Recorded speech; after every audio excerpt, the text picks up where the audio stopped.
Test, test, test. Let's go ahead and make sure that the live stream is working.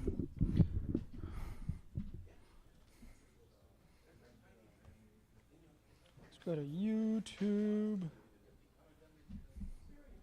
Hacker Dojo. And, oh, it doesn't look like it's live streaming. What? It? Ruh-roh. Ruh-roh. Nope.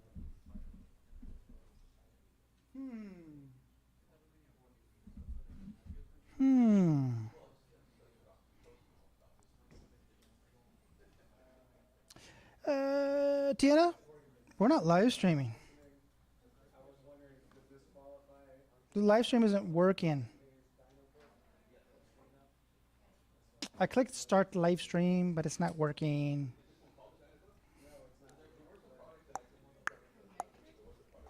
What do you mean connect? What do you mean connected? See, live has already been live for like about 5 minutes.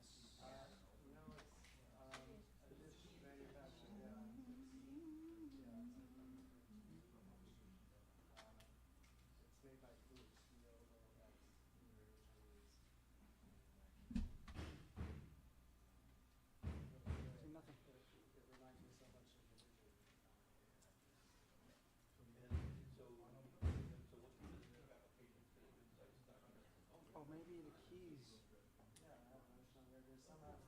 Maybe it's not using the same keys. Oh, there we go. Okay. That's odd. Just refresh. But okay, let's we good now? Let's see. I don't see it on YouTube. Yeah, I don't see it on YouTube.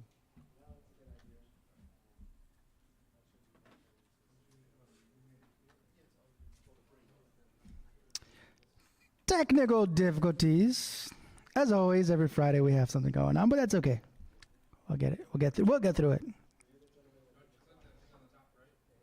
What's that? No, that's not. It's a different system. This is my computer that I'm showing here, and the live stream is over here. I don't know. It's live streaming, but it's not showing. Yeah, it's kind of weird. It's just saying it's good to go. But I don't see it, so I don't know how to share it. Anyways, okay, let's go ahead and get started. Alrighty then, let's go ahead and get started. Welcome everybody to Lightning Talks Hacker Dojo. We are having open mic tonight, so welcome. First time? No first timers? Oh, first timer, welcome. All right, cool. Got one first timer. All right, thank you. You're like the first timer that's here. So, okay. Hackers, developers, entrepreneurs, hobbyists, a mix of everything in the house. Good. All right, so Hacker Dojo, for those of you that are here, most likely know what's going on here, but for the people watching the stream, Hacker Dojo is a nonprofit. It is a community of engineers, artists, scientists, activists, entrepreneurs, and other creative people centered around a co-working and social facility. So we do appreciate memberships. So if you would like to sign up, you can head on over to hackerdojo.org. There we go. It's about $150 a month. And these are our current members at Hacker Dojo that have their business in-house. So, hey, maybe you guys might want to connect with them. I believe there are links on the website. You can click on these links, yeah, and touch base with them. See if you're interested in helping them out or working with them and see what they're about. I mean, they're in-house. You guys are already here. Maybe connect with them. See what's going on, yeah? All right. Volunteers, again, I mention this every single week because it is very important to have volunteers in-house because there's a lot of things that we can do here, make Hacker Dojo a lot better.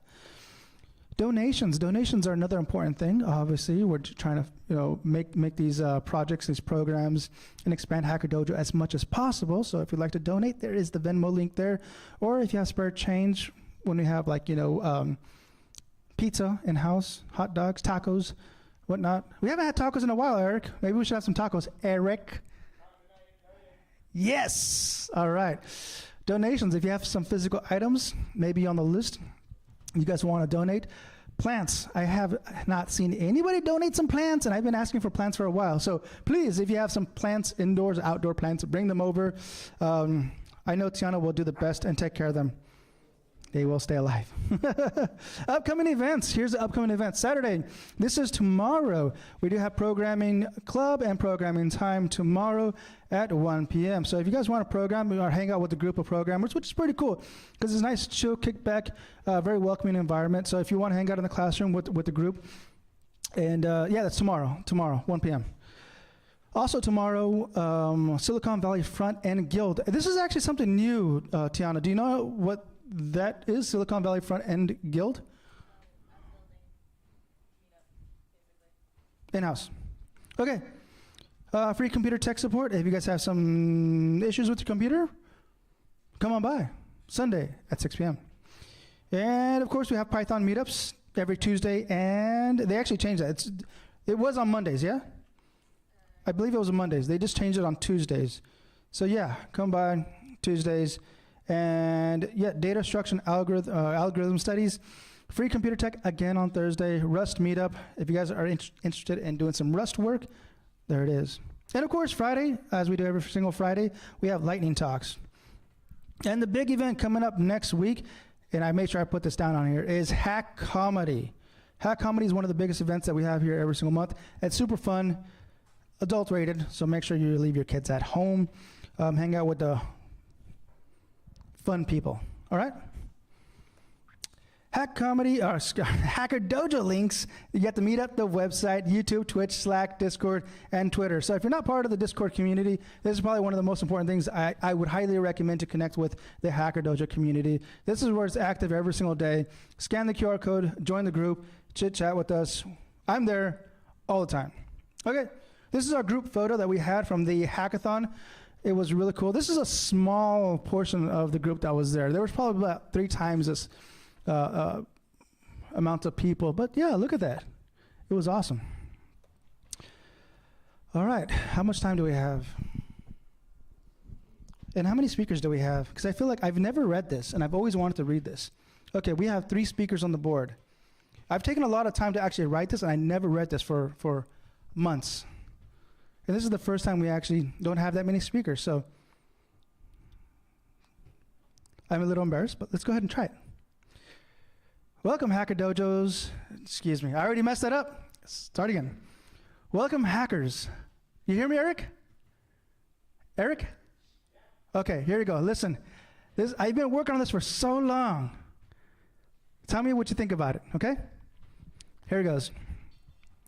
Welcome, hackers, developers, and enthusiasts to Lightning Talks, where speakers ignite brilliance in just 5 minutes to captivate, inspire, and reshape the world by unleashing their ideas, projects, and grand plans. Your ideas thrive when shared, nurtured, and refined. That's why we highly encourage community feedback, engage with like-minded individuals, exchange insights, and collectively push the boundaries of what can be achieved. Together, we will spark a flame of inspiration that lights up the world. In the spirit of accessibility, our events will be live streamed on YouTube, ensuring that the reach of Lightning Talks transcends physical boundaries. Every word you speak, every idea you share will be captured and preserved in its unedited, authentic form. This means your impact will resonate with a global audience, leaving a lasting impression that echoes beyond the confines of this stage. So, my friends, seize this moment, step into the spotlight, and embark on a journey to build something truly extraordinary. Let your ideas take flight, for they have the power to shape our future in ways we can only begin to imagine. Thank you.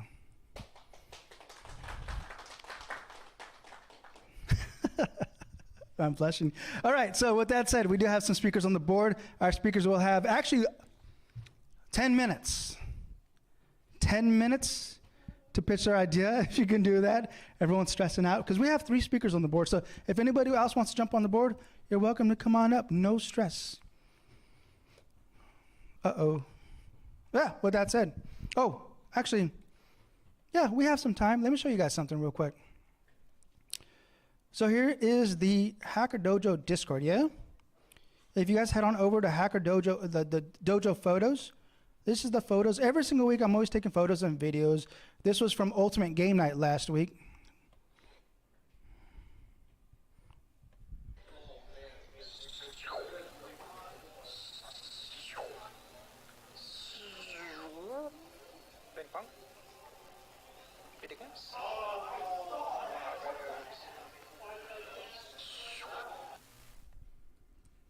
That's one video.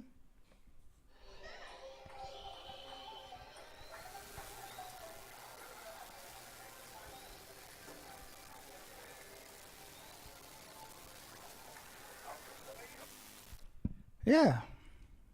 The sound effects didn't work on the second one. Hey, I need to work on my sound effects.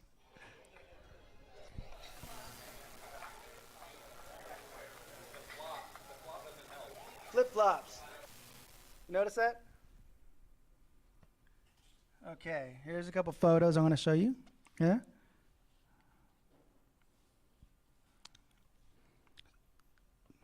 If I can scroll up, there we go.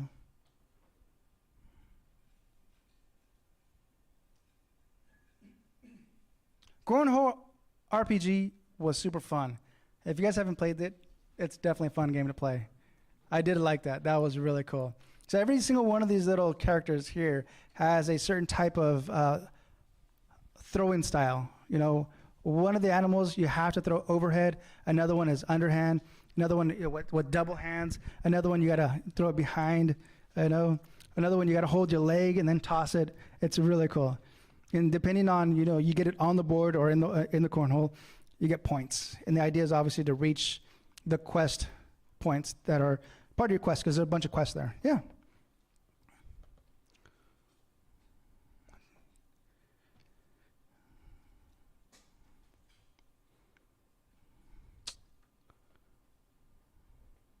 And again, it was another successful night, Ultimate Game Night. Here's a photo of Eric Hess taken with Game Boy camera. Who remembers the Game Boy camera? Dude, that's old school, man. Look at that. I had the Game Boy printer too. You had? Oh, is that yours? Was this yours? No. This wasn't yours? Okay. They're all the time, man. You can see from like 2 years ago all the photos I published there. You know. No. They're all there. You can, and I encourage you to go there, download and save the photos into your own personal album. Okay, please. That's why I post them there. Save them, share them with other people. You don't like yours. What was that? So you're talking about this little 15-second video? These 15-second videos, they stay just locally on Discord. Now, obviously, the live stream is going to YouTube. Huh? Not at the moment. Yeah, just YouTube Live. It's mad. Does the robot have a name? Yeah. Jason? Yeah, Jason. Did you just make that up? You made that up. Is that a real name for the robot? Jason, huh? Jason. Oh, okay.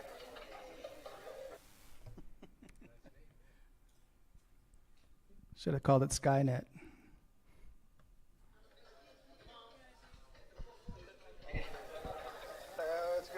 It's gonna jump off. What kind of emotions did you put into this thing? So I said that because this is like this robot was built to have emotions, right? So I'm questioning him like, hey, why does your robot want to jump off the ledge? You know, that doesn't make sense. Yeah, this robot has emotional problems. That was last week's lightning talk.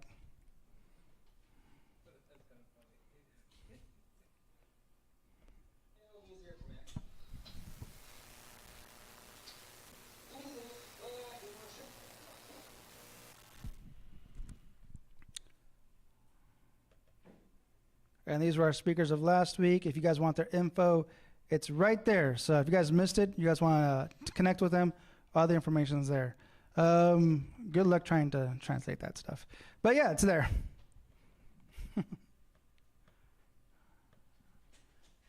All right. Look at that. That is crazy. And you know how, okay, can you guess how long it took them to build that? Anybody? Give me a guess. That doesn't know the actual answer. Guess. 1 week? Okay. It's the robot. It's the robot that I just showed.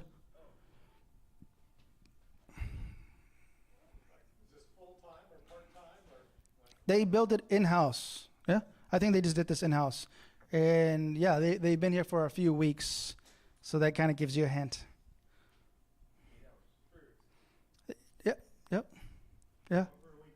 It took them 3 weeks. 3 weeks from building the hardware, the software, and the recognition to it. Yeah. That was pretty amazing to have them build that stuff together. Some of the speakers.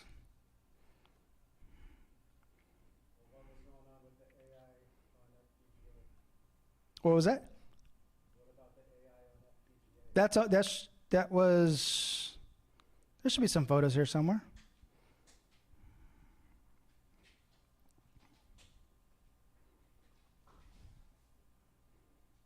I don't think there was a physical. I think it was just a talk.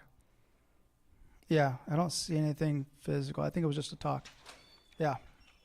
The previous week.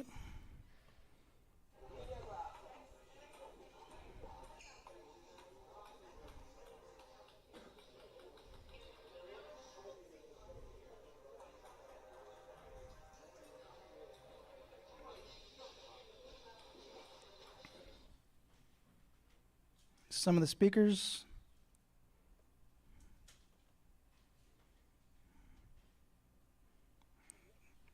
Is that the same robot? I think that's another robot.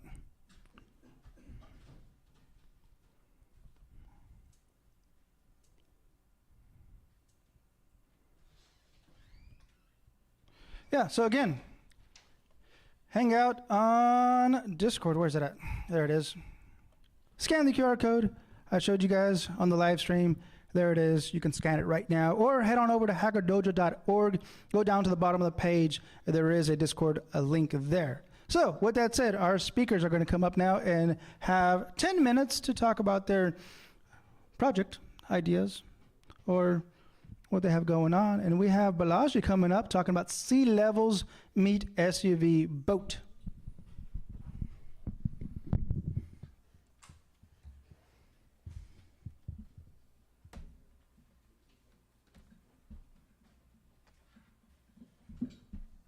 Come on up, Balaji.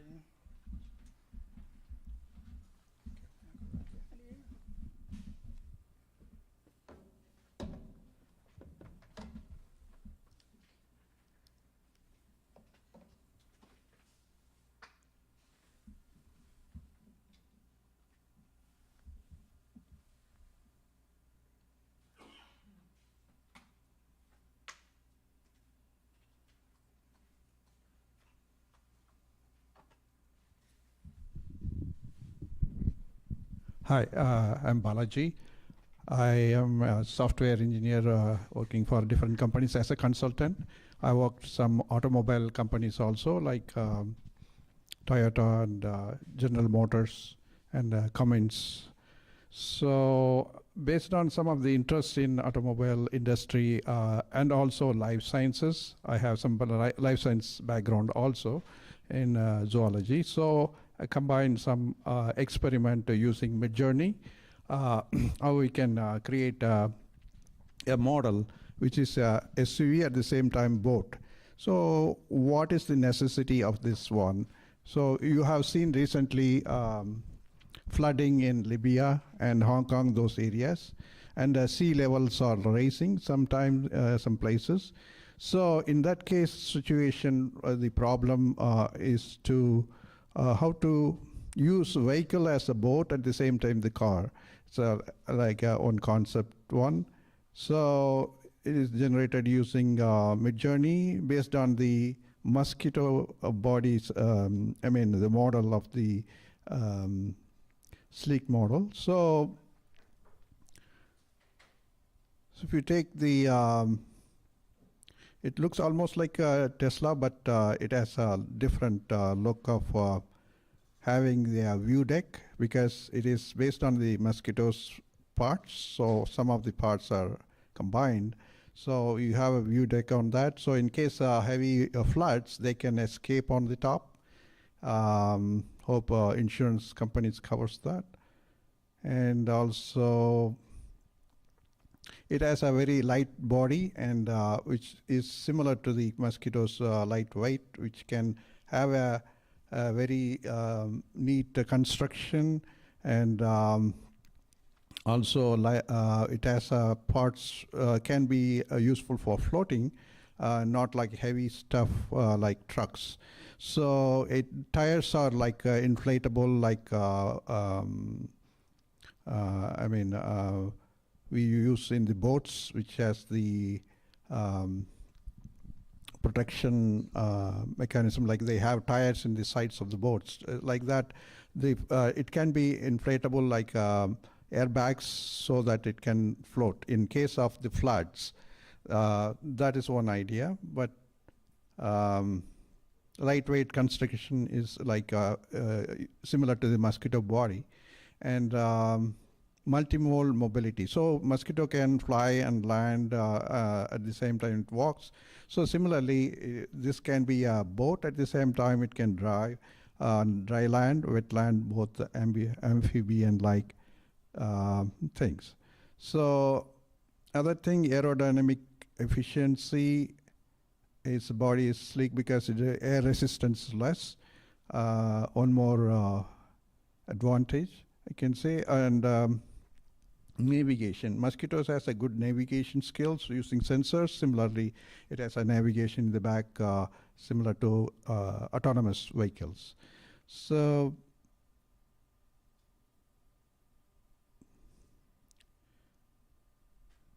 yeah, it is a battery operated, obviously, and some of the other models is a heavyweight one, which is almost looks like boat, not a car, but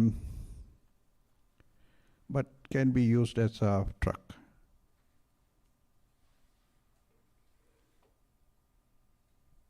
So adaptive sensors, yeah, similar to the mosquito, we have a top sensors, around the 6 sensors, which has a different like lidars and all stuff on the top.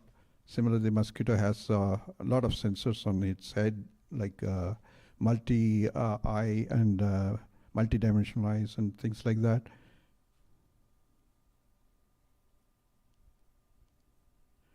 Community engagement. So this mosquitoes are also community oriented because they fly in groups and live in groups. Similarly, the boat SUV is a different community for who lives in the coastal area and where is flooding is common or near the dam. So these are some of the ideas for encountering the flooding situation in a safe way, so that a lot of lives can be saved. Like in Libya, it was nearly 11,000 people, I think. Here it was 5,000 2 days back. Now they announced 11, so it was a huge.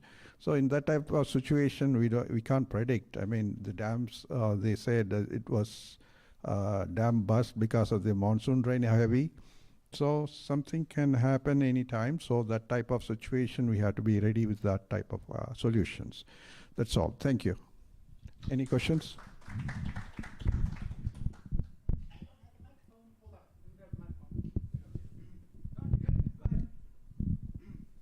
Yeah. Yes.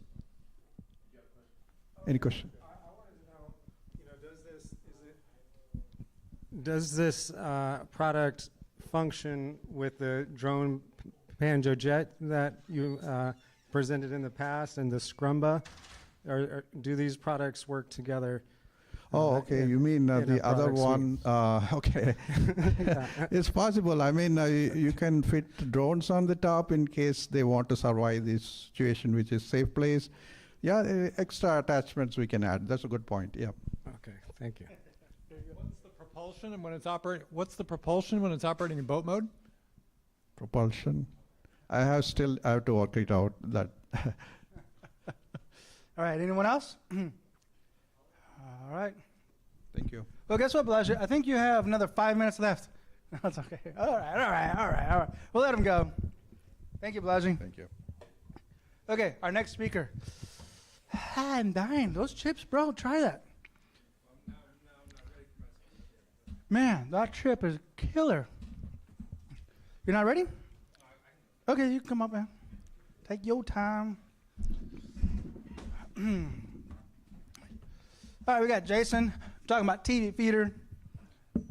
Is that how you contact Google TV feeder at gmail.com? Or?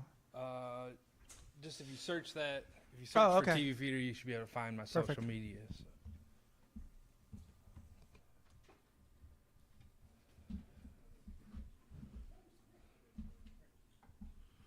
So that's what I was gonna go over some of my social media if my computer will load here.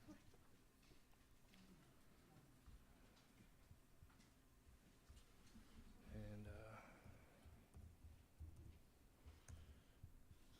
so basically, I'll get the presentation started here. So I've been trying to demonstrate my startup now for 3 months. This is a software that is going to be the new smart TV. I'm not started yet. Since we have plenty of time, we got double the time. Let's get a little background, Jason, if you don't mind. Yeah, that's kind of what I'm going into. Thank Okay, you. perfect. So basically, like I was saying, I've been working on this startup for a long time. The software is going to be the new smart TV operating system. And I've actually had a recent demonstration I did for the vehicle manufacturers. In the future, all the vehicles are going to have streaming video. And that's how the self-driving autonomous vehicles are going to drive, is they're all going to have cameras, and it's going to be smart cities with the high-speed communications in all the cities with streaming video, high-speed internet. And it's all going to be running through decentralized peer-to-peer edge networking. So basically what I'm showing now, this is the demo that I released, and I'm working on a new demo, but it's basically got all the buttons. It's very complicated software to make the Windows switch. And so based off my customer feedback, my marketing research I've been doing over the last 3 months, I realized I can make it more than just videos. So these windows can be websites, browser tabs. So this could be the new way to change all your browser tabs. These can be remote desktops. So you don't need a hard drive anymore, or even a PC. It's kind of the end of the PC, because when we have edge computing, we'll have our cloud server that will be streaming. And this window here is like just like iOS, where you can program all the apps, like the colorful icons like you see on your iPhone. This is much more advanced than iPhone, because you can switch and have videos. iPhone is just colorful icons. And so when you have these windows streaming into anything, it really opens up a lot of possibilities. And here's the schedule. So the schedule enables you to program what those windows are going to be.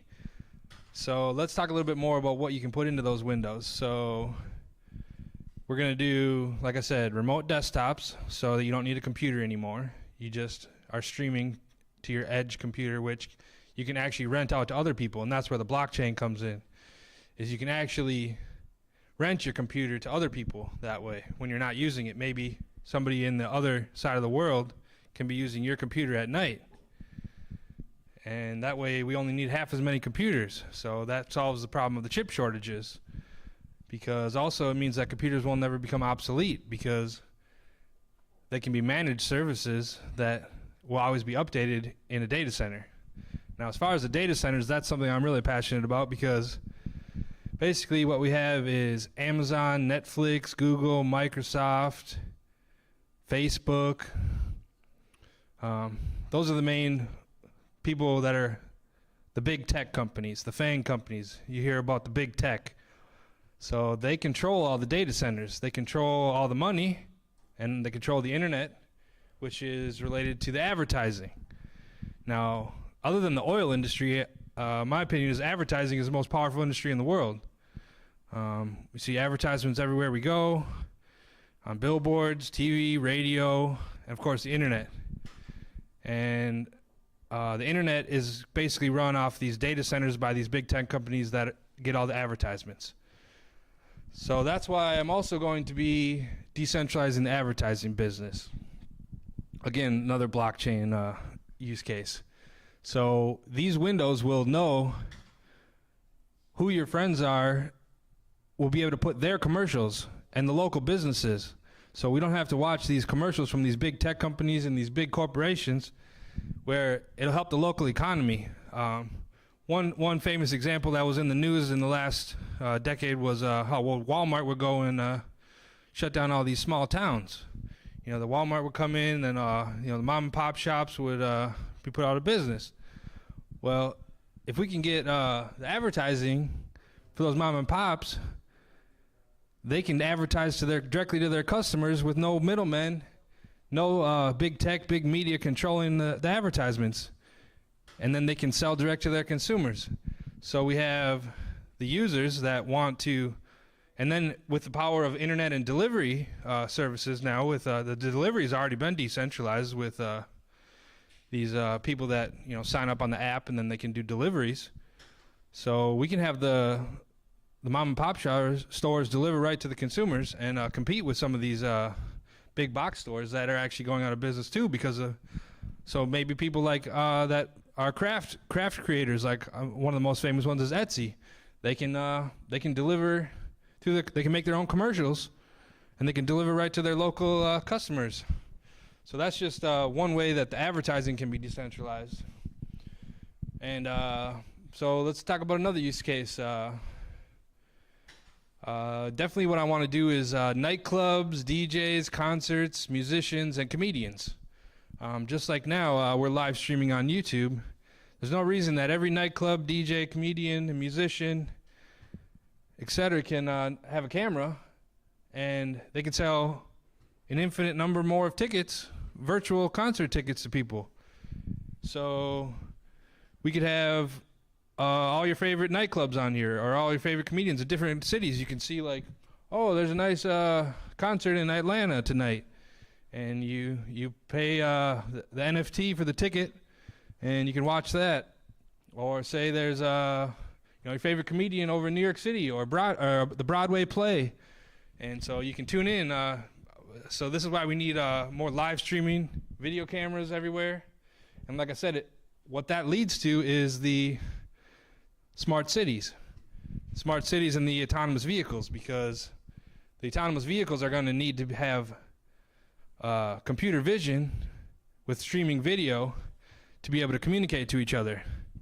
And so that's really where this gets into what the back-end infrastructure is going to look like. So what we're going to do is we're going to have totally decentralized networking infrastructure. Like I mentioned with the data centers are we're shutting off the data centers completely, except for maybe like very large language models, or like very powerful computing if it needs to be in like a massive server farm. But otherwise, we can do a completely peer-to-peer networking infrastructure where each one of us will own our own server, our own GPU, and our own AI. And that will be streaming to my friend's server, GPU, and AI. And that's the foundation of how the smart cities and the self-driving autonomous vehicles will be, because the vehicles will actually be part of this peer-to-peer mesh network that we're developing. Now, I already have some of the most famous people who actually invented virtual reality and invented streaming already talking about this. There's one gentleman who I haven't had a chance to meet yet. I'm very excited to. He's got the program called the Gatherverse. Now, this is a gathering of all the people that are focused on these future technologies. So I'm really interested in where this could be, where this could be going. Okay, so that's the end of my demo. So let me get that off here, and switch to my social media here. Looks like Instagram is loading slow. So basically, with this mesh network that we're going to create, it's going to be deployed in the Philippines first, I guess, because it's a small island. It can be a test case. Let's see here if I can get this up.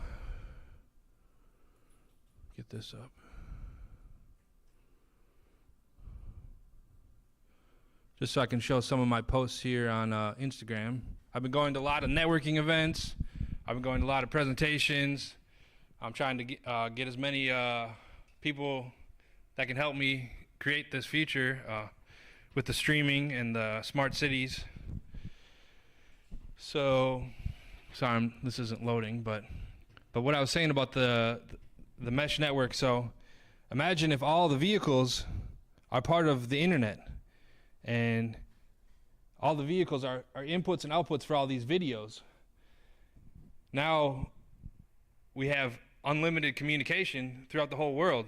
The ability to replace like text messages and even phone calls with video calls, and like AI generated movies can replace your text messages, for example. Like you could have it really is amazing what just increasing the amount of video will do to the whole back-end infrastructure of the internet.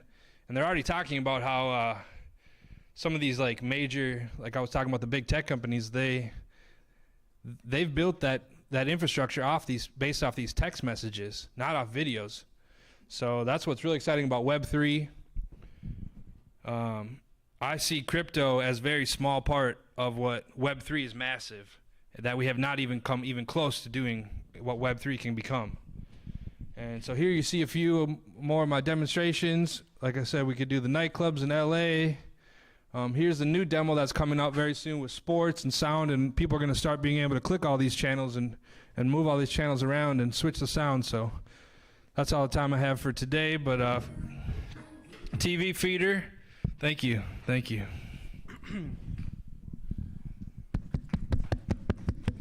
All right, so my question is, you're saying this is going to be Web3, right? Web3 based, Yes. decentralized. So all this content is being held by some type of node, yeah? Somebody's got to hold that content. Or where's the content come from? Where's all this stuff coming from? Well, that would be the content creator. The content creator will own their content, and they can stream it to whoever they want, or they can sell it as an NFT, and then somebody else can pass it along that way through the blockchain. Okay.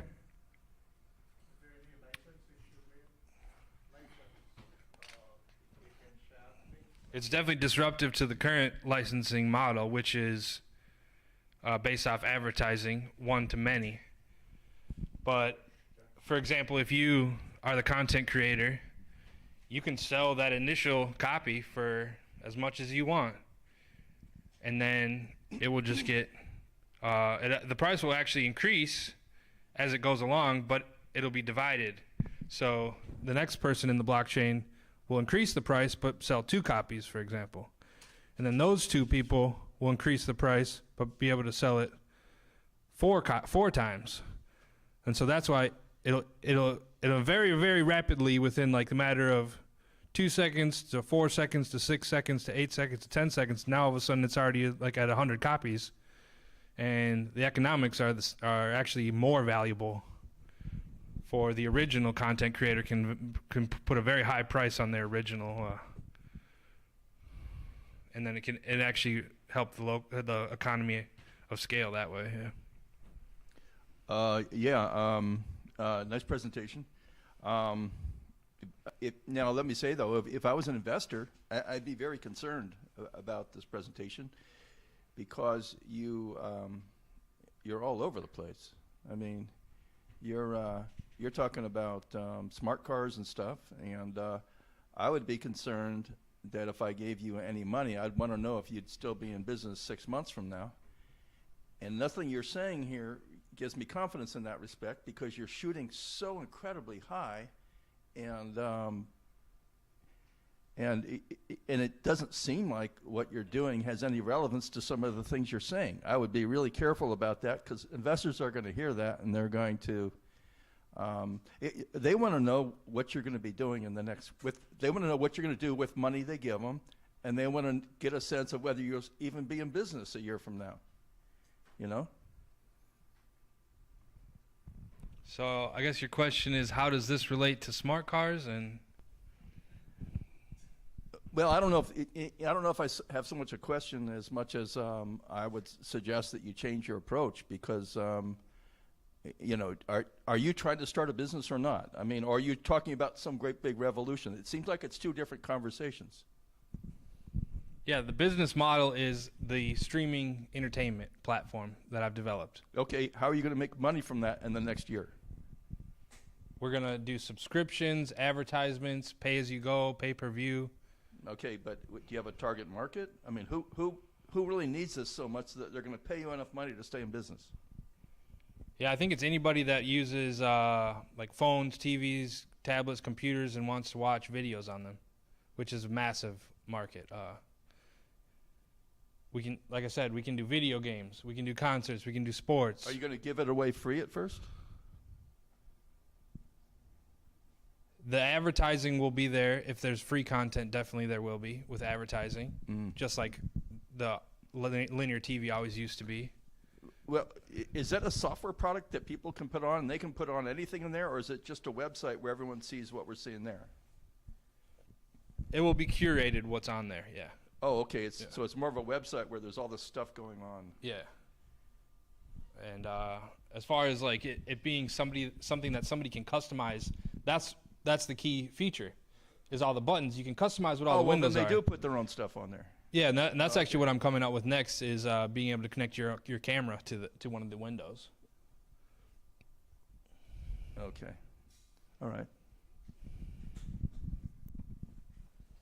So can you state what problem you're solving here? What specific user need is there that somebody can't do right now, but this will make them say, yes, I'm glad I have this rather than what I currently have? Yeah, great question. That's really key to what this is. Basically, we have phones, computers, and TVs. Also tablets and virtual reality.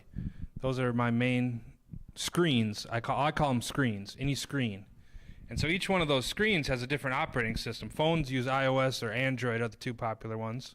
There's many others as well.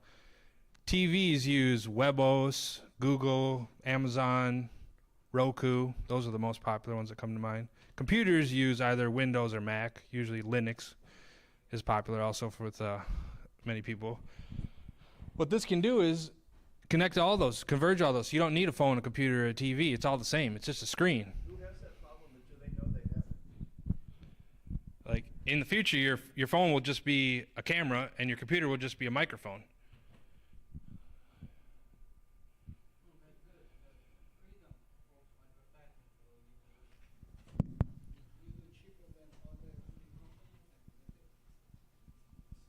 All right. We'll wrap it up there. All right. Thank you, Jason. Yeah, thank you. Cool. Thank you. And that was actually, it was, I mean, you've been up here several times. This is the first time I actually got to see it. So, okay, good. Making progress. That's good.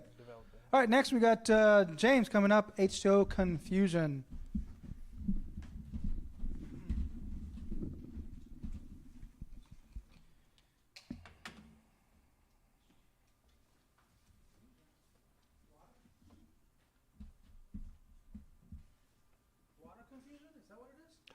Yeah. Where's the HDMI? Oh, here it is. Got it?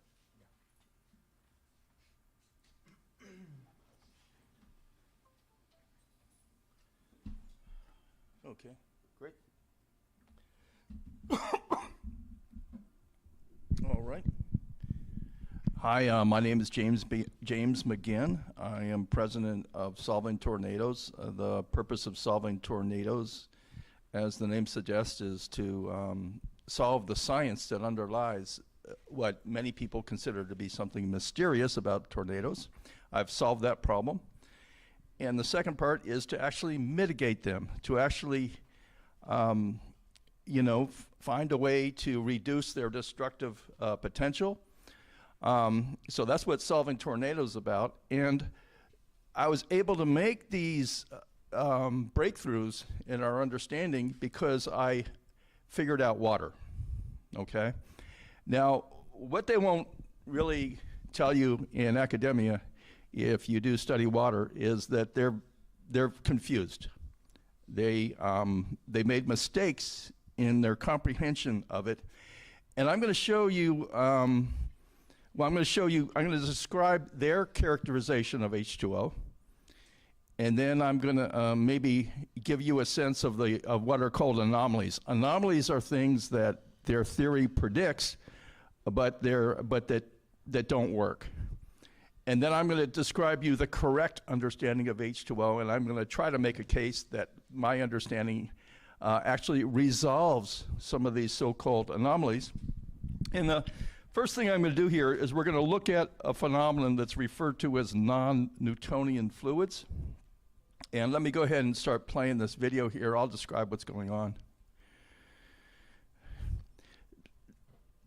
This is, excuse me.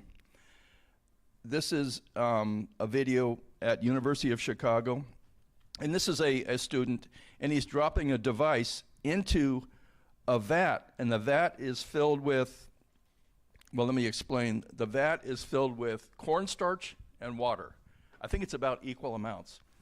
And that forms something that's referred to as non-Newtonian fluids. Does anyone here know what I'm talking about when it comes to non-Newtonian fluids? I've seen this before.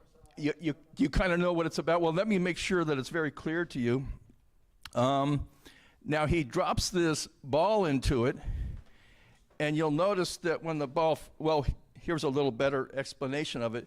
When you hit this substance really hard, it suddenly and instantly turns hard, okay? But if you hit it soft, your hand goes right through it. Now, the issue comes up, though, is what is causing that hardness to appear only when you hit it hard, okay? Now, to understand what's going on there, you have to understand the correct algorithm of water. First, let me present to you the current understanding that's part of, if you were to take a class in physics or chemistry, this is the understanding they will present to you.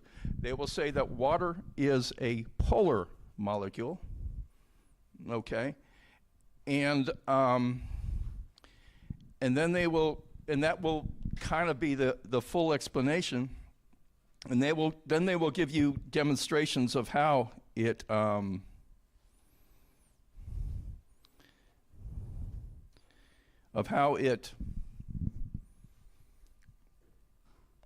well, it does certain things. I won't. But one of the problems, though, is what is going on in this phenomenon when water.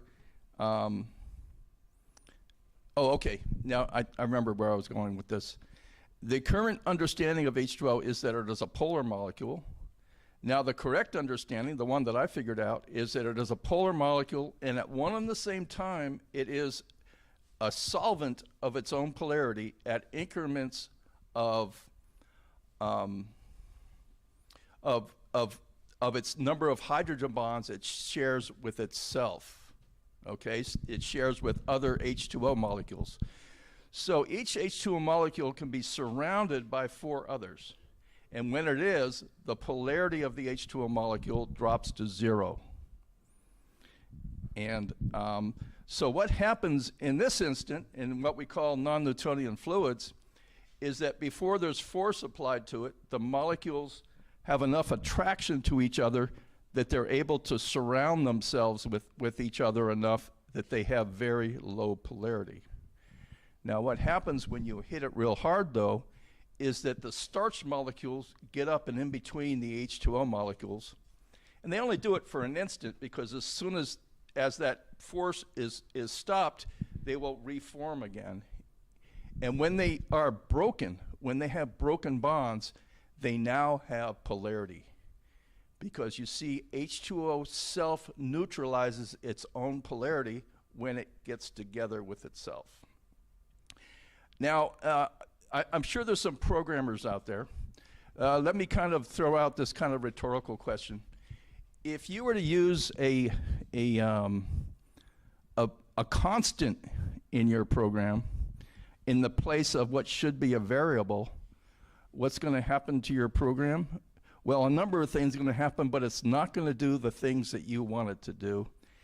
And that's what's going on with H2O, and that's why a large part of academia is completely completely confused about H2O because they have assumed its interaction with itself, what we call hydrogen bonds. They have assumed that the force associated with that is always constant. Well, it's not always constant, and if it was, you wouldn't be able to see phenomenon like non-Newtonian fluids. And so by recognizing that the correct understanding of H2O is that its polarity is highly variable, and the mechanism of that variability is connections with itself, we can understand why, why the non-Newtonian fluid is extremely fluid, low viscosity when you don't hit it real hard. But when you hit it hard, you create that separation between those molecules, and it instantly turns hard. Now you might wonder, well, what's this got to do with tornadoes? Okay. Well, this same phenomenon of it becoming hard or having structural properties that appear on the scene when you create separation between the H2O molecules is instrumental in what happens on wind shear boundaries. Because on wind shear boundaries, we start to get the spinning of microdroplets. As they spin, they elongate into polymers, and as they do that, you're essentially breaking hydrogen bonds. And what happens when you break hydrogen bonds? Well, if you think about the algorithm is that the more hydrogen bonds it has, the less force it has. So therefore, if you can break them apart so they're not neutralizing each other, but still maintain them being close enough to each other that they can influence each other, now you have something that will explain a phenomenon in a tornado that otherwise has no explanation. And let me give you some very specific feedback on what that exact phenomena is. If you look at a tornado, you'll notice that there's an inner shaft of it that's shooting up very hard, very, very fast. But there's also another kind of like a different body of air that's going around like this. It's also going up. But the thing about it is, if you think of Newton's laws says that objects do only move in a straight line unless acted on by another substance. Well, here's the question then. What is causing those molecules in the sheath of the tornado to go around the flow, to be able to go in a circular pattern? According to Newton, there must be something acting on them. And the answer is they're acting on themselves because their polarity has been activated, because on wind shear conditions, the microdroplets are caused to spin. They spin into polymers. The polymers start to interact with each other, and what you have is the emergence of a room temperature plasma, a genuine plasma. Now, it's a plasma that doesn't work based on ionic bonds. It's a plasma that works based on hydrogen bonds, and it's a plasma that's a consequence of the spinning of microdroplets, and this happens only on wind shear boundaries.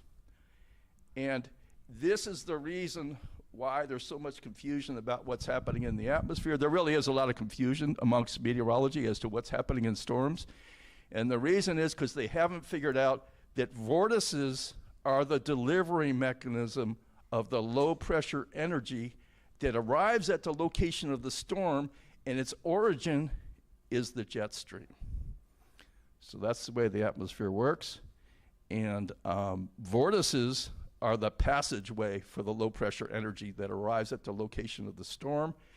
And the plasma, which is a consequence of H2O, the hard phase of H2O being expressed under wind shear conditions, is the means by which they have isolation of the contents that flow through the vortices.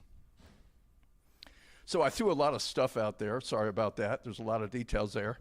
But does anybody have any questions? Go ahead.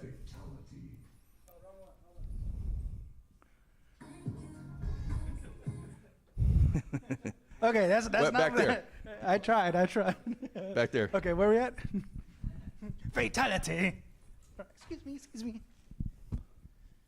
Hi, I'm not a scientist, and I think a lot of people aren't either, so maybe this is the wrong audience for this type of presentation, but I'm going to attempt to give some of the tough feedback you gave to a TV feeder because I think it's valuable to have tough feedback sometimes. So, first of all, your theory about water being, I guess, a non-Newtonian substance, there's got to be some sort of scientific experiment you can do to prove that, right? I mean, it's not normally thought to be that way. So, generally, I mean, Well, if you're going to prove something, Yeah, it's a published experiment. it is that way. We have, you can actually see it, you know, so I didn't do a good job of showing it to you here. But if you look up the concept of non-Newtonian fluid, you'll see that when you hit it hard, it turns hard. If you hit it soft, it stays soft. And all I'm doing is, this is an existing phenomenon, you know, I'm not doing an experiment or anything like that. All I'm doing is providing the explanation of what's going on in there. Now, the current explanation by physicists is that it's not the water, it's the cornstarch. Well, it's really not a very good explanation when you look at the details, because if it was the cornstarch, when you hit it, water would seep up around, you know. You'd see water coming out of it. And not only that, but even if you take the water out of cornstarch, it's very soft, very powdery. It has no structure to it. So the only place the structure could possibly come from is the water. And the reason it works is because the correct understanding of water is not simply that it's a polar molecule, but that it's actually a molecule that in the liquid state, it no longer has any polarity. And it's only under conditions where you can provide enough separation between them so that they don't neutralize each other. It's only in those situations, which happens in non-Newtonian fluids, that the hardness of water comes on the scene, the structural properties. So how could you prove it, like in a published journal? Well, what would I prove, though? I've already explained that the demonstration part of it is already evident, so there's nothing to prove there. But you're saying, how can I prove, though, that water is the cause? Sure, and the cornstarch. It's just by a mixture. process of elimination, because it can only be two things, right? It can only be the cornstarch or the water. Do you agree with that? Well, it's the combination of the two, right? Well, it is a combination of the two, but the question to know is how. Where's that force come from? Do you have a question? Oh, I was just going to say, what would be a fluid that is Newtonian, that doesn't have that property, so you could do a comparison? I didn't hear it. What about doing another fluid that is considered, I'm sorry, Oh, you mean other than water? that's not, is there a Newtonian fluid? Well, they refer to a mixture of starch and water as a Newtonian. See, here's, is there a Newtonian fluid? Oh, I'm sorry, I misheard that. No, that's a good question. Yeah, there are fluids in which if you hit them, their viscosity is constant. It doesn't change. So What's distinctive about non-Newtonian is their viscosity changes depending on how hard you hit it. So depending on the energy, the Yeah. force. I'm just curious if it's a chemical reaction. So, Last question. so A noble gas? All right, so I was going to ask that question. So you've essentially, I believe if I understand this, you said the non-Newtonian phenomenon is a consequence of the polarity of the water. That Right. you've got, in the individual molecules have some polarity to them, but I guess if you put enough of them together in the right structure, that neutralizes the polarity. Okay. It neutralizes them, yes. So I guess my question is, are there other so you're explaining non-Newtonianism in terms of polarity. Are there other non-Newtonian fluids for which the molecules either are polar or not polar, where you do or do not I think I understand your question, and just to So if you were to find a non-Newtonian fluid and put it with the built- cornstarch. that's my other question do you have to have a mixture for something to be non-Newtonian? You're sort of saying, well, the water by itself, by virtue of its polarity, could be non-Newtonian. So I guess my question is, if you had, however, a You're right. non-polar Just to particle, confirm what you're saying, yeah, you're absolutely right. That by itself, it's non-Newtonian. The cornstarch just functions to create space between them. okay. Yeah. But you're saying the non-Newtonianism comes as a consequence of the polarity. Right. Are there any non-Newtonian fluids built out of non-polar molecules? In which case there'd have to be a different mechanism to explain the non-Newtonianism. To the best of my knowledge, the answer is no. Okay, so all of the non-Newtonian fluids involve polar molecules. And that's the best of my knowledge, yeah. Okay, thank you. Real quick. Okay. I think I can answer his question, and I asked you this last time. The key to this, your demonstration, would be is if you can make an airplane turn into a submarine, which if you put an airplane on a lake, it'll sink. If you crash an airplane into a lake, it'll disintegrate. I think, but there's no way to make an airplane turn into a submarine because of this non-Newtonian principle of water. See what I'm saying? Like. Oh, what you're saying is that when the plane hits the surface of the water, if it's going really fast, it'll be like hitting cement. That's exactly right.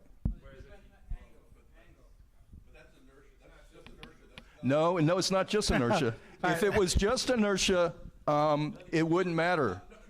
It's inertia, and it's the fact that as you hit the water, you're creating separation, and you're creating hard water.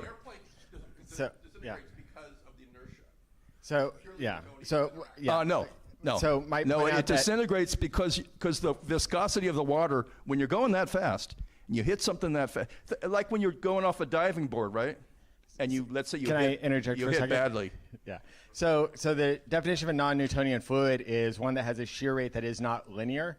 Right. Which water or any fluid, when you hit it hard enough, is not going to move out of the way. That's true. Not any fluid. That's true of any fluid. You hit oil at 1,000 miles an hour. No. You're missing the point. The viscosity literally changes when you have a non-Newtonian fluid. When you have other things, it doesn't change. The shear in a non-Newtonian fluid is not linear.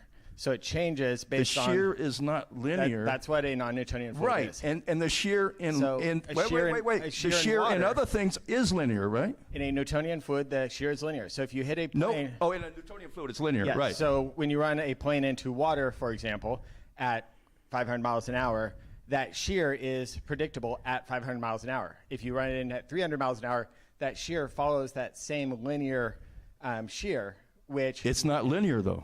It is. For water? Yes. No. For water, it's not linear. Water by itself is a Newtonian fluid. No. Well, yeah. If at low, you can experiment with it by doing shear strain on different objects. Right. Projected into and water. At it's speeds. well known that H2O has, like you said before, but you're not saying it now, variable shear. Right. In a linear form. Wait. Is it linear or is it a nonlinear? A non-Newtonian fluid is nonlinear shear. So a linear shear means that you have a predictable line between different speeds. And we don't have that with water. Yes, we do. No, we don't. No, we don't. You guys don't know what you're talking about. You guys don't know what you're talking about. I know what I'm talking about because I'm an expert on this. You can claim that you're an expert, but you can also do experiments on this relatively easily that are demonstrated. The cornstarch is instrumental in amplifying it because you get more separation. But any separation at all is going to cause some. And when you hit it going super fast, you're going to cause a lot of separation. And that's true when you hit any fluid at super fast. It does not. No, it's not true. Prove it. It's not true. It's relatively easy to. And no, it's not. It's not easy to. You can You don't know what you're talking about. You don't know what you're talking about. I'm serious. You don't. You can say that, but you have to demonstrate it. The experiments are readily available, and it's not. No, they're not. Yeah, they are. No, they're not. All you need is a shear gauge. No, you don't know what you're talking about. Yeah, I'm sorry, but it's very easy to No, demonstrate you don't know what linear. you're talking about. The experiments are not readily available. If they are, go ahead and show me. All right. Go ahead and show me. All right. No, I appreciate the argument, but I swear to God, I know what I'm talking about, and you guys don't. It's just that simple. And that's what I love about lightning talks. Thank you, James. All right. All right, next. That was actually really good. I did actually like that. That was good. Thank you. You want to get your laptop? Next, we have Jim talking about Open Gov data. Is that what it is? Yep. All right. Open Gov data.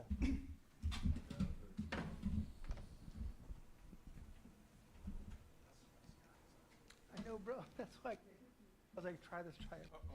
I need the.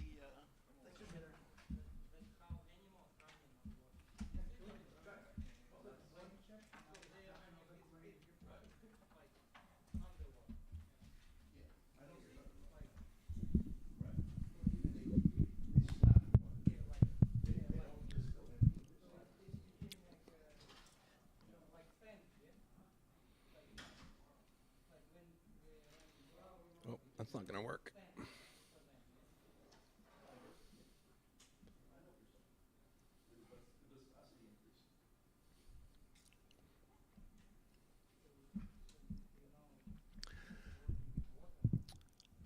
Well, this is a little bit of an impromptu talk. So, but I've been working with government data this week, and turns out, unlike when I was a kid, there is a lot of open government data, which is because in 2013, President Obama made an executive order that all government public data needs to be easily accessible in data formats and APIs. And took a while for this to come about, but it's been a 10-year project now, and there's an astounding level of openness in our government. And you know, we're at least here, you can see here, we're in the 5th National Action Plan in making Obama's order come true. And in fact, in was it last year, year before, a couple of years, there was this executive order was actually instituted as a law, so it's now a statutory requirement for all federal government agencies of every kind to provide public data in public data formats and provide increasingly unified and consistent APIs for access. One example is usaspending.gov, in which all government spending, of course, except for the black parts of the 3-letter agency spendings, but you know, at least all the daylight stuff is documented, and so right now, like they say in 2023, the federal government's planning to spend $7.5 trillion. Regrettably, a lot of it's on interest, but which doesn't anyhow. But $1 trillion on Medicare, $1 trillion on Social Security, $1 trillion on national defense. Government also gives away money in the form of grants, and this kind of information is actually, like I say, it's back in the day was not so easy to get to, and I didn't have any experience with it in decades past. But given the fact that it's not like just falling off a bike today, it was probably really difficult before, but it's very doable now. So and there are similar issues. So right now I'm just talking about the federal government. So just the baby steps. This is where I've started. It's kind of, you know, it's not, like I say, there is a learning curve to this stuff. I've been working on it the last week or two, and you know, I've taken a peek at some of the state level systems, and you know, they're all different. So if you're going to start with one source and one set of APIs and one set of process, the federal is much more is interesting. The numbers are all bigger, but you have to go, you know. But at the present time, the states do not cooperate on this stuff.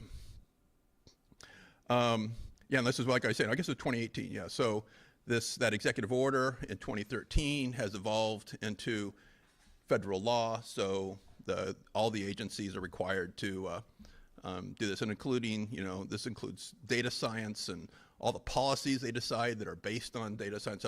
All this stuff has to be published, and it's also public domain. Publications by the government cannot be held under copyright because you cannot be an author as a government actor. And there's plenty of tables on this stuff of what this data looks like this resources-data.gov thing, and which has, you'll see there's all this kind of Dazer browser from the data formats. They have all kinds of different APIs, like this is the catalog from data.gov. And so a lot of this government spending is through GSA, the General Services Administration. So this is where the federal government buys toilet paper and buildings and airplanes and desks, all that, but training, videos, all kinds of stuff. And if you look for GSA contracts, top hit, SAM, you know, and obviously your Uncle Sam, sam.gov, System for Award Management. So we get here. So this is actually this is actually where I was pointed to because, you know, I'm working on AI stuff, trying to figure out how to, you know, build the next great thing. And so, you know, one of the issues is when you're building systems and you want to do some cool stuff for companies, getting started is super difficult because if you want to do services for companies using the company's data, they're not going to give it to you until you're a big successful company because it's proprietary and very valuable. And that's going to become even more so as time goes on because data is going to, as they said long ago, data is the new oil. And it never really came to the realization, you know, fulfillment of that power, but it's going to now. And so if you want to do contracting with the government and get paid to solve problems, sell them stuff or provide services, build buildings, whatever it might be, it all now goes through sam.gov. And one of the things that in the olden days, like as in before 2 years ago, in order to do government business with the government, you had to have a Dun and Bradstreet number. And of course, that doesn't align now with our fully open and equitable access for all this stuff. So there's now a unique entity identifier. And this is your beginning step on the process if you want to have access to this information, look up contracts, and be a contractor, what they call a prime contractor, which is a difficult thing. You can't just become one overnight. It will usually take years if you ever do this. But what most people do, a huge amount of the economy is done through subcontracting to prime contractors. But like I say that, but there's some exceptions to this, which is there's a significant amount of the money that the federal government spends that must be dedicated to small businesses. And moreover, there are special credits given for minority, women, and veteran-owned businesses. And all that runs through here. And the very first thing you need to do if you want to participate in all this fun is get yourself a unique entity ID. And so I just accomplished that. It took me a week, and I just got mine today. So that's why. Originally, that's what I thought I was going to talk about going through this thing. But like I said, I think that what's more interesting, you know, that what's interesting about this is not just about going to do stuff for the government, but the fact that if you're doing AI, then data is what you depend on, and all the government data is required to be public with only certain exceptions. And so if you're building new systems that depend on a lot of data, it's very strange for me. You know, I just turned 63. I never thought about going to the government for anything, but turns out I think this is a gold mine for data. And this thing, if you are a small business, which most of us probably are, there is a 503c heavily promoted by sam.gov called APTAC, the Association for Procurement Technical Assistance Centers.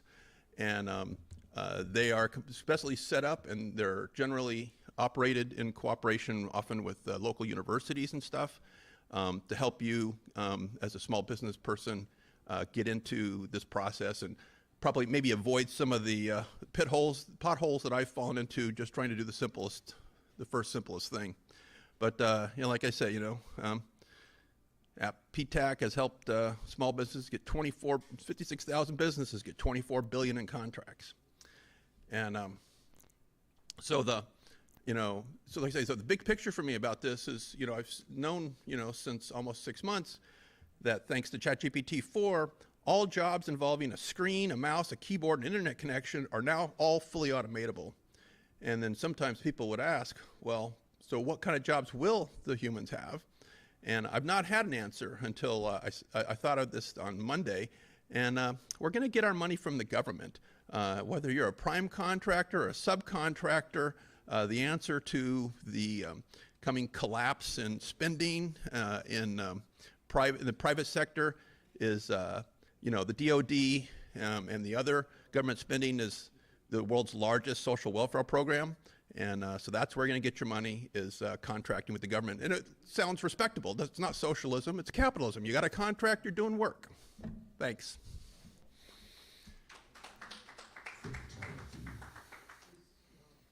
Okay. Questions? Okay, here you go. Well, I just wondering what Obama's original motivation was. You know, did he? He's a good guy. He's a really good guy. We haven't had a good president since, obviously. Next question. Well, actually, you know, and that was the thing. It's kind of a change for me. You know, I actually voted for Obama. I was, which was a big surprise. I actually switched from Libertarian to Democratic registration so I could vote in that primary, because he promised us change that we could believe in, and I didn't see it. I didn't think he made it, and like I say, now I have to cut him a lot more slack because he put this order out there. Yeah, and it took almost 10 years. The federal government doesn't move overnight, right? But that single order has resulted, and like I said, it's now become federal law. It's not just an executive order. So he's made the government more open, and it's directly more accessible for us that work with data. I think it's a significant change. What are you going to do with the data? Do you mind answering, or is it secret info? So it's too hard for small businesses to use this data. There are already businesses. Obviously, there's a whole industry around supporting government contracting. But if you're a very, very small business, most people won't go anywhere near this because the hoops, you know, it's a long shot. You will get a contract. It might take years before you successfully bid, all this kind of stuff. And so so they look at it and say, well, for the size of work that I would do, I will never, you know, it's just not worth the risk. But with AI, since now we can click and push all these buttons, and on pennies on the dollar of humans doing this labor, we can automate all this work to connect people who are going to be doing this work for the federal government. It's not just the federal government. This is every level of government. All the states, the counties, the large cities, they all have their own systems. And so right now it's extremely labor intensive to go through those systems. And also, it's one of the interesting points is because it's government run, a lot of tasks and jobs are restricted. You actually have to be a human. So government contracting is going to be with us for a good long time, because just like you have to be a human to get elected or to cast a vote, you'll also often have to be a human in order to get federal money or any government money. Is SAM, is that the overriding? Well, so SAM.gov, the System for Award Management, is specifically to GSA federal contracting. Okay. And that's basically if they buy anything. Buildings, and it includes defense, right? So if they're going to buy if they're going to buy a road or a building, or they got to fix one of their ship, if they got to fix a Coast Guard ship, so it includes all the military contracting as well. So okay, so that's all the money coming to me or anybody who wants money. If you want to be a prime contractor, you have to go through SAM.gov, yeah. And including also if you want a grant. And this applies also for 503Cs and stuff like this. You have to get a unique entity identifier. So even if you don't want to be a prime contractor, you need a UEI in order to do things like apply for grants, and some contracting roles required also for accounting purposes. That's all for money coming in. Is there stuff, just other data people just might want to look at? Like, I don't know. Yeah, that's what some of the stuff. So there's a lot out there. Let's say I didn't even, so like that, but USAspending.gov is kind of interesting. There's a variety of other ones up there. I mean, you might want to look at just for your own interest or something. Exactly. So that's why I started with data.gov. That has pointers. There was, I skipped over the part where there was a CSV file with 300 data sources for all the states and countries around the world that provide APIs. And that data.gov catalog has 253,000 data sources, and that's what that search engine that I showed. That's how I got to the SAM.gov. But you could search for other things. You could search for birds or homelessness or whatever. There's all kinds of data for that. Yeah. Okay, thank you. Oh, and with that ID you had to get, that's hard to get the ID to get into that SAM thing? Is that- It's not hard. I just that I have such an allergy to forms and rules, and it seemed kind of onerous. It's not ID me, is it? That's something different. No, that's just for logging into websites. No. All right, last question, then we're going to wrap it up. Last question right over here. You had one? I forget. You're good? Okay. So is perhaps the idea that you've got all this government data out there, you could just turn a neural network loose on it and train that network on all of that data, and then would that allow you more intelligent queries? So somebody who doesn't understand all of these different sources, they can just say, how do I find out about birds, or, buying toilet paper? Yes. And you could get an intelligent response to that? Yes, based yes. on So in particular, the neural networks of interest are LLMs. Other neural networks, not so useful, but in March this year, we got ChatGPT 4, which is a human-level competence on handling language, which is a deep neural net. Right. Okay, so you anticipate taking an LLM and training it on this data, and then that provides a more intelligent. Well, it's not trained. It's zero shot. This is what's called. No, I don't think there'll be a lot of training involved. What you do is you use these as data sources, which is called retrieval augmented generation, or just document Q&A. And so you index this data, use things like embeddings. My particular take on this, because I'm old, using old school methods, where I think will be more successful than all these kids who've never even heard of a knowledge graph and how to do symbolic retrieval. That's how I'm going to get ahead of them, even though I kind of move slower these days.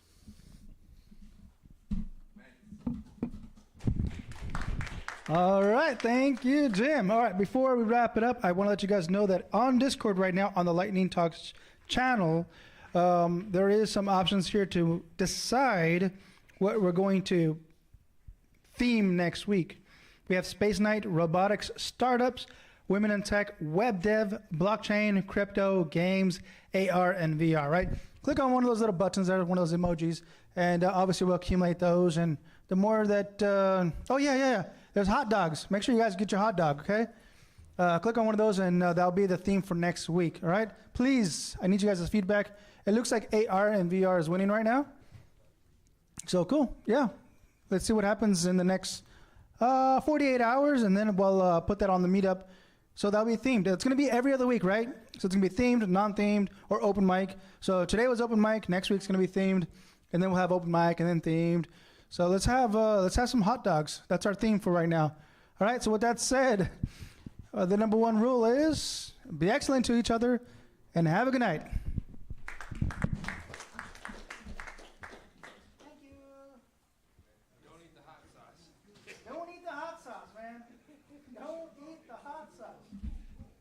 Don't eat the hot sauce.